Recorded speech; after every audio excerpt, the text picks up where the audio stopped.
Assalamualaikum warahmatullahi wabarakatuh. Selamat pagi semuanya. Semoga kabar kalian hari ini semuanya sehat-sehat. Sesuai dengan edaran dari pimpinan universitas, instruksi dari pemerintah, untuk saat sekarang semua aktivitas itu kita lakukan dari rumah, termasuk untuk proses perkuliahan. Sehingga untuk kali ini kita akan melakukan pembelajaran secara daring ya, dalam jaringan, kita lakukan secara online. Nah, tentunya untuk semua media-media sosial yang bisa kita manfaatkan untuk pembelajaran online itu kita akan manfaatkan ya. Dan khusus dari saya, nah yang akan saya gunakan itu adalah tetap seperti sebelumnya, itu adalah Sekolah yang disiapkan dari jaringan Unhas. Selanjutnya itu dari video-video yang saya upload di YouTube, kemudian linknya itu saya masukkan ke dalam Sekolah sehingga kalian bisa melihatnya.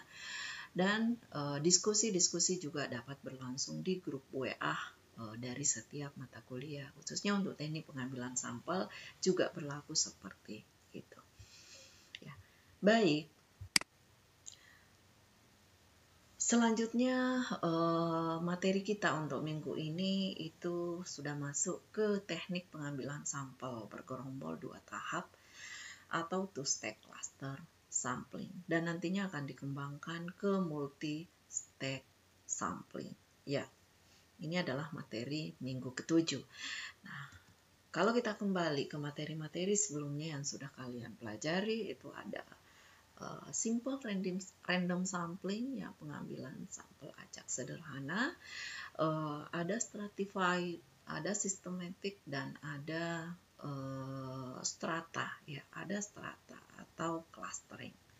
Nah, sekarang kita masuk ke cluster 2 tahap ya. Kenapa kemudian ada cluster 2 tahap?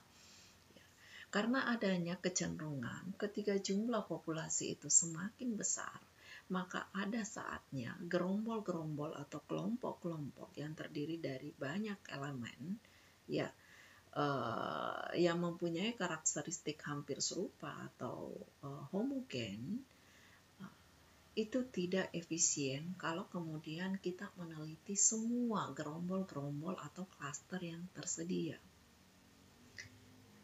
Sehingga diperkenalkanlah kemudian satu metode pengambilan sampel yang disebut dengan sampel gerombol 2 tahap. Sampel gerombol 2 tahap itu adalah suatu sampel yang diperoleh dengan cara mengambil beberapa gerombol, mengambil beberapa klaster kelompok secara acak, kemudian dari setiap gerombol yang terpilih itu diambil lagi beberapa elemen secara acak, sehingga ada 2 tahap yang dilakukan. Satu contoh kasus di sini, misalkan kita akan menduga berapa banyak rata-rata penghasilan rumah tangga di suatu kota besar. Ya, ini populasinya besar. Satu permasalahan itu adalah tidak tersedianya daftar semua rumah tangga di kota tersebut. Sehingga kalau misalnya kalian mau menggunakan simple random sampling, ya tentu terhambat di sini karena daftar dari semua rumah tangga itu tidak lengkap. Ya. Nah, satu metode yang kemudian bisa menjadi alternatif di sini adalah dengan menggunakan metode cluster. Nah, tapi karena pertimbangan kota besar, itu adalah wilayahnya besar, sehingga kita sebagai peneliti boleh mempertimbangkan dengan menggunakan cluster 2 tahap atau gerombol 2 tahap. Dengan menggunakan desa atau kelurahan itu sebagai gerombol.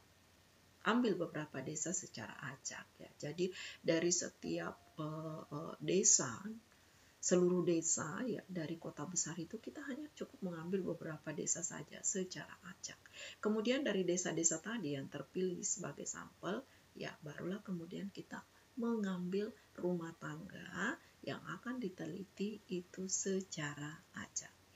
Itulah ilustrasi dari gerombol 2 tahap. Nah, selanjutnya kita masuk ke bagaimana menghitung dugaan rataan untuk populasinya atau mu-nya. Ya, seperti halnya dengan metode-metode pengambilan sampling yang sudah kita pelajari mulai dari minggu pertama sampai minggu ke-6 sebelumnya ya. Dengan rumus-rumus dan simbol-simbol ini, saya yakin kalian sudah sangat-sangat familiar apa arti dari setiap simbol-simbol yang tampil di slide ini. Untuk penduga dari mu, ketiga M-nya itu diketahui, ketiga M besar ini diketahui, mu topi itu sama dengan N besar dibagi dengan M besar, yaitu jumlah populasi dibagi dengan banyaknya gerombol, ya, dikali dengan sigma dari MI dikali dengan YI bar. MI itu adalah jumlah dari setiap kelompok, ya. Jadi kalau misalnya kelompok yang terpilih itu sebanyak 7, berarti I-nya itu bergerak mulai dari 1 sampai 7. Berarti di sini adalah M1 dikali Y1 bar ditambah M2 dikali Y2 bar sampai dengan M7 Y2 bar dibagi dengan N kecil, yaitu banyaknya sampel. Selanjutnya untuk penduga varian untuk rataan populasi itu dengan rumus seperti ini. N besar dikurangi dengan N kecil, jumlah populasi dikurangi dengan jumlah sampel dibagi dengan jumlah populasi. Dikalikan dengan 1/n kecil dikali dengan M bar kuadrat dikali dengan SB kuadrat. SB kuadrat itu adalah standar deviance dari kelompok. Sehingga yang dipertimbangkan di sini adalah sampel kelompok, yaitu sigma dari I sama dengan 1 sampai N, yang mana I-nya itu menunjukkan kelompok-kelompoknya, ya. Selanjutnya ditambahkan dengan ini, ya, saya rasa kalian sudah paham semuanya, bisa kalian lihat dalam slide ini, dikalikan dengan SI kuadrat. Yang mana SI kuadrat ini adalah standar deviance dari setiap kelompok, ya. Misalkan untuk standar deviance dari kelompok yang pertama, ya. Jadi S1 kuadrat itu sama dengan sigma dari J sama dengan 1 sampai dengan M ke 1. Berapa jumlah dari kelompok yang pertama? YIJ dikurangi dengan YI bar. Jadi data sampel untuk kelompok yang pertama dibagi dengan rataannya dikuadratkan. Dibagi dengan banyaknya sampel dalam kelompok yang pertama dikurangi dengan 1. Jadi kalau misalnya kalian meneliti pada klaster yang pertama, pada kelompok yang pertama, jumlah sampelnya itu ada 30, berarti di sini adalah J sama dengan 1 sampai 30. Data yang pertama dikurangi dengan rataannya, cari rataan untuk kelompok yang pertama. Kuadratkan, dibagi dengan 30 dikurangi dengan 1. Ya, seperti itu. Nah, selanjutnya bagaimana rataan populasi ketika M-nya itu kita tidak ketahui berapa banyaknya. Ya, penduga bagi M ya, itu adalah mu topi, mu R topi sama dengan sigma dari MI YI bar. Jadi yang dipertimbangkan di sini adalah sudah langsung masuk ke dalam kelompok-kelompok yang terpilih sebagai sampel. Misalkan banyaknya kelompok yang terpilih sebagai sampel itu adalah 10, ya berarti di sini adalah I sama dengan 1 sampai 10. Ya. Nah, dibagi dengan sigma dari MI. Nah, selanjutnya untuk penduga dari varian untuk rataan populasi, rumusnya seperti ini, bisa kalian lihat dalam slide-nya, ya. Kemudian untuk SR-nya, SR kuadrat, karena di sini M besar kita tidak ketahui, jadi yang langsung dipertimbangkan juga di sini adalah jumlahan dari setiap kelompok, yaitu MI kuadrat dikali dengan YI bar dikurang dengan rataan populasinya dikuadratkan, dibagi dengan N kurang 1. Nah, begitupun dengan SI kuadrat. SI kuadrat adalah standar deviance dari masing-masing kelompok ke I. Nah, selanjutnya untuk pendugaan total populasi yang biasa disimbolkan dengan tau. Ya. Untuk M yang diketahui, maka taunya itu adalah M besar dikali dengan mu. Ya, dikali dengan mu. Taksiran dari tau topi itu adalah M mu topi. Taksiran dari mu tadi kita sudah dapat dari slide sebelumnya, sehingga kalau dimasukkan ke dalam rumus ini kita dapatkan tau topi itu sama dengan N besar dikali sigma MI YI bar dibagi dengan N, dengan I bergerak mulai dari 1 sampai ke N. Nah, selanjutnya taksiran varians dari total populasi itu dengan rumus seperti ini, kalian bisa lihat, ya, ada SB kuadrat dan ada SIQ kuadrat. Selanjutnya pendugaan dari proporsi populasi, ya, itu biasa disimbolkan dengan P topi, ya, P topi itu adalah rumusnya sigma dari MI dikali dengan PI topi dibagi dengan sigma dari MI, ya. PI itu adalah proporsi sampel dari gerombol ke I.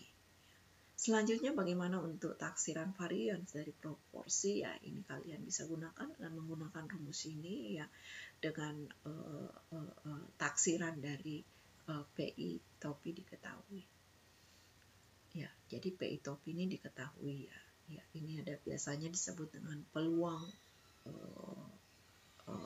sukses.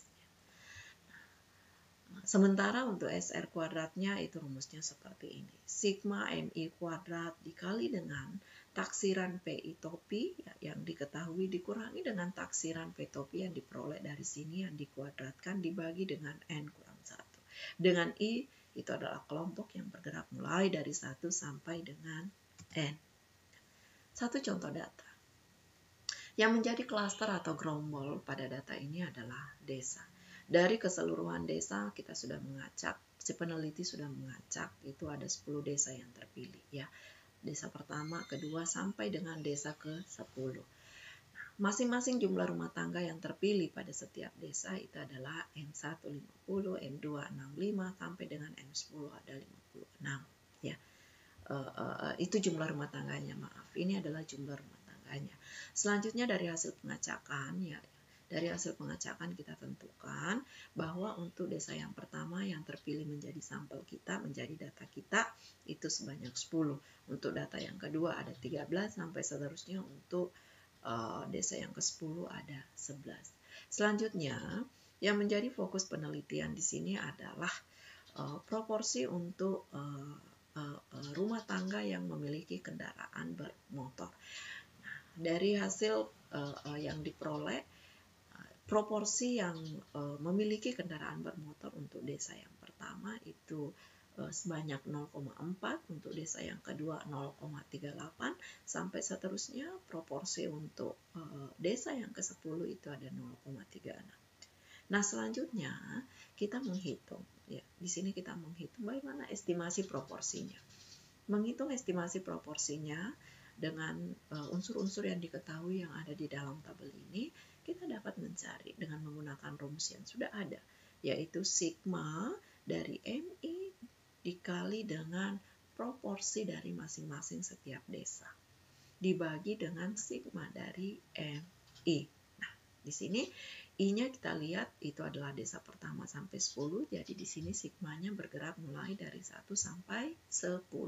Jadi di sini M1 dikali P1 ditambah M2 dikali P2, ya, ditambah M3 kali P3 sampai dengan M10 dikali dengan P10. Yang mana M1 itu adalah 50, yang mana P1 itu adalah 0,4, sampai seterusnya. Sehingga didapatlah hasil seperti ini. Proporsinya sebesar 0,34.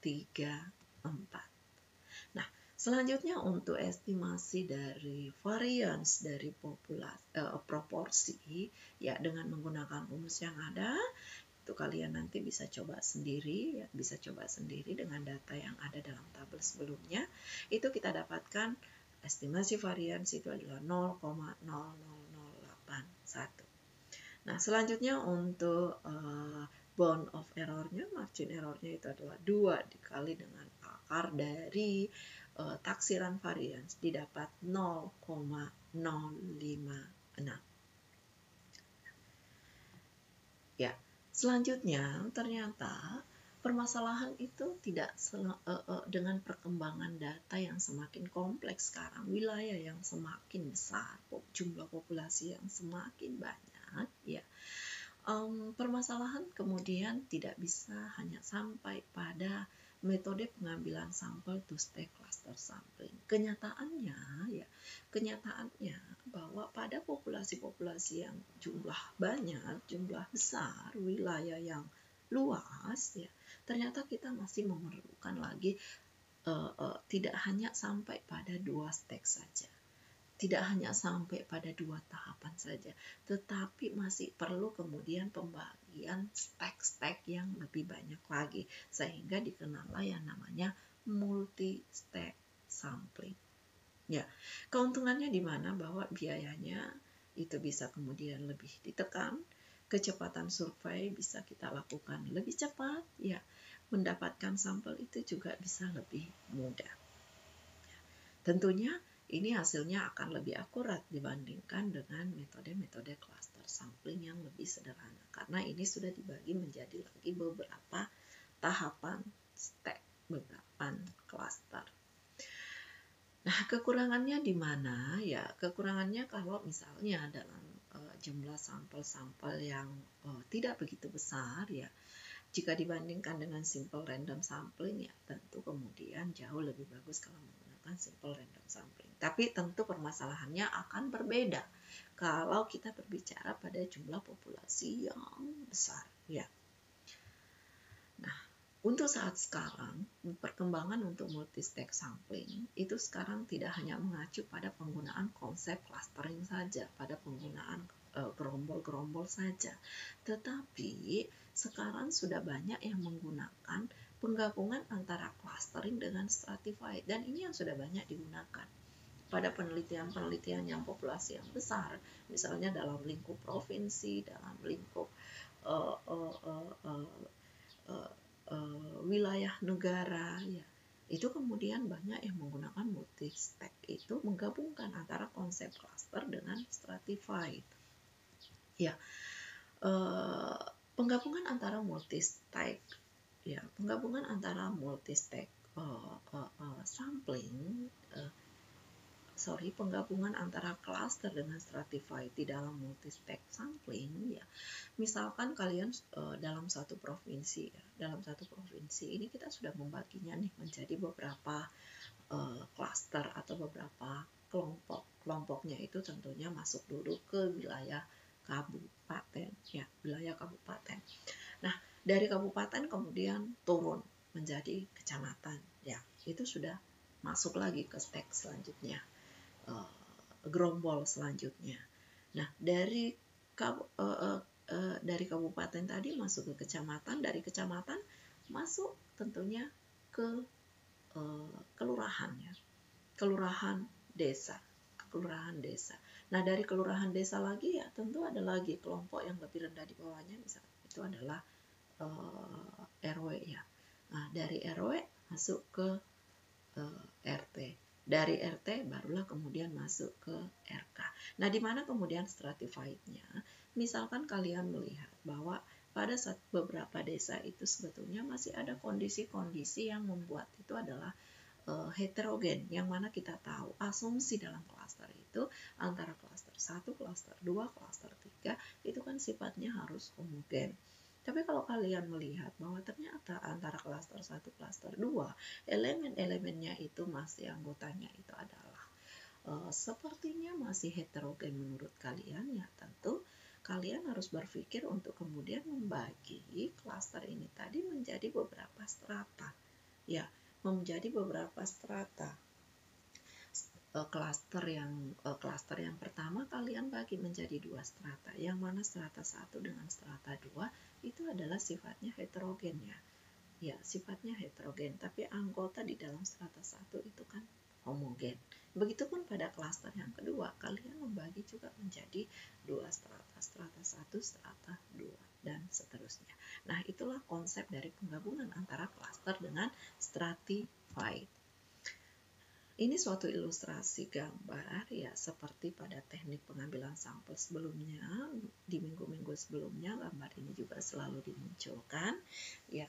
Jadi kalau yang multi-step itu dibuat menjadi beberapa tahapan, ya, menjadi beberapa tahapan, menjadi beberapa gerombol, suatu wilayah, suatu kota besar, ini dibagi menjadi 5 bagian, ya.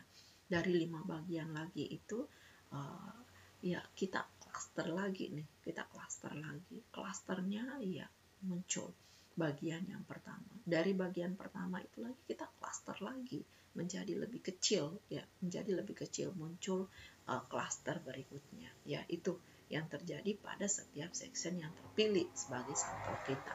Nah, itulah konsep dari multi-step sampling. Ya, nah, inilah materi yang bisa saya sampaikan untuk minggu ke-7 ini. Ya, seperti biasanya bahwa file lengkap untuk PPT-nya itu sudah di-upload di Sekolah. Silakan kalian buka dan download file dan perhatikan semua instruksi yang ada di dalam Sekolah. Ya. Nah, untuk selanjutnya sebelum saya menutup perkuliahan ini untuk minggu ke-8 itu adalah kuliah lapang ya, untuk kuliah lapang. Karena sekarang masih berlaku belajar dari rumah ya, jadi saya akan menyampaikan materi untuk minggu ke-8 atau untuk kuliah lapang juga di minggu ini ya, supaya kalian bisa bekerja lebih cepat ya, Jadi setelah melihat video saya ini untuk minggu ke-7, silakan buka kembali video selanjutnya untuk pembelajaran minggu ke-8 ya. Sekian dari saya. Terima kasih. Assalamualaikum warahmatullahi wabarakatuh.